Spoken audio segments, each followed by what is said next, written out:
Magluluto tayo ng chicken with pineapple or pininyahang manok.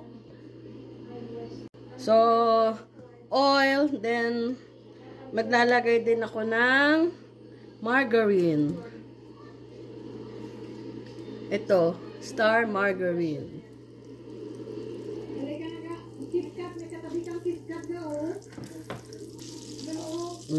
Yan.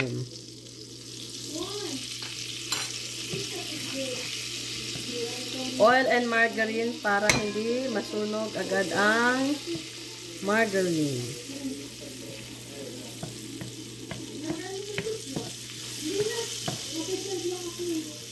Garlic.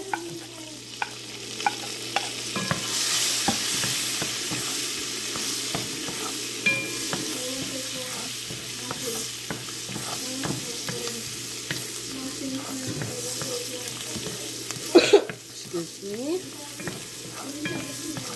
Atin muna papulahin ang garlic or toasted garlic.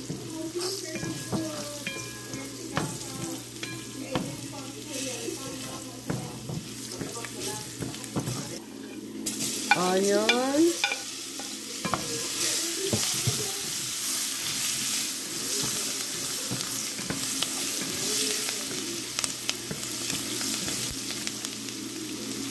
Lagay na natin ang chicken.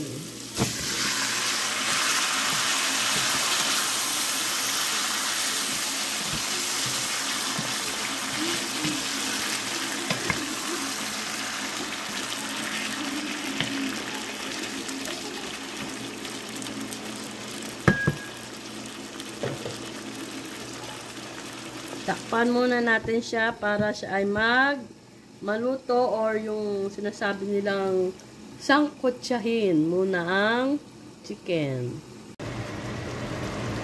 Kumukulo na ang medyo naiga na ang ating chicken.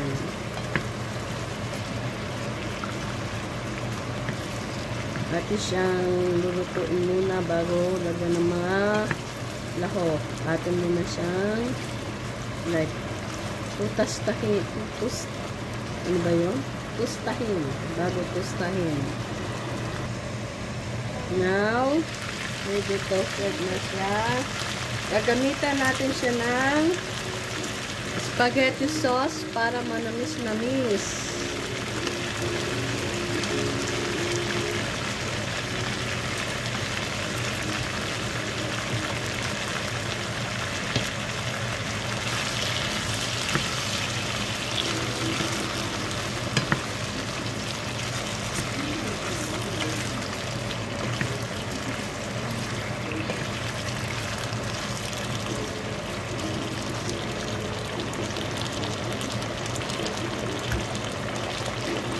Nalagyan natin siya ng water.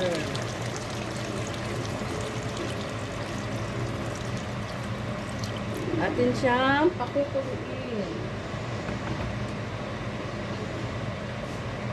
Atin siyang pakukuluin para maluto mabuti ang ating chicken.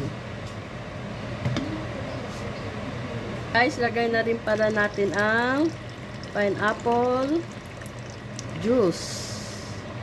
Yung juice muna bago natin lagay ang pineapple. Takpan natin at hintayin natin ulit siyang kumulo. Kakaluin muna siyang mabuti hanggang sa mag-evaporate yung kanyang water. Now, lagay na natin ang potato.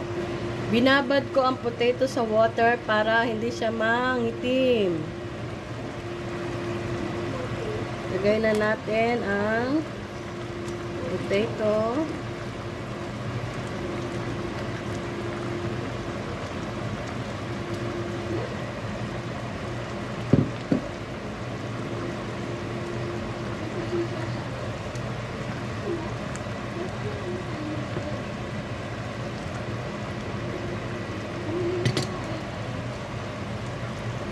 Lagay na rin natin ang mga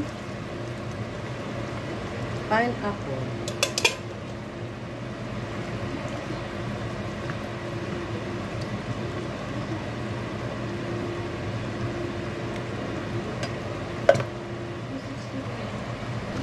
Wala pala akong shredded cheese, kaya ito na lang sliced cheese ang lalagay natin. Lalagay ko.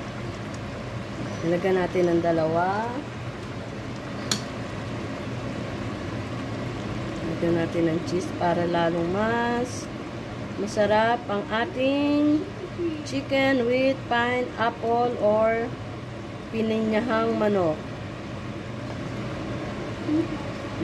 Ito lang yung alam ko ng pagluluto. Kung meron pa kayong alam ay kanya-kanya tayong alam. So, version ko lang to. Okay. So, atin muna siyang takipan uli at pakuluin. Lagyan na natin ng green pepper.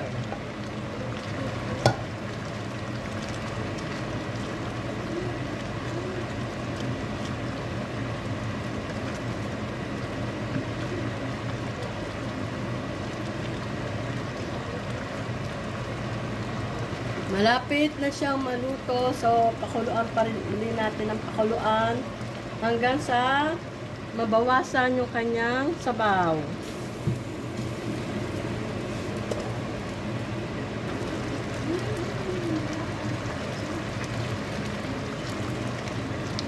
Takpan muna ulit. Guys, ito luto na ang ating pininyahang manok or chicken with pineapple.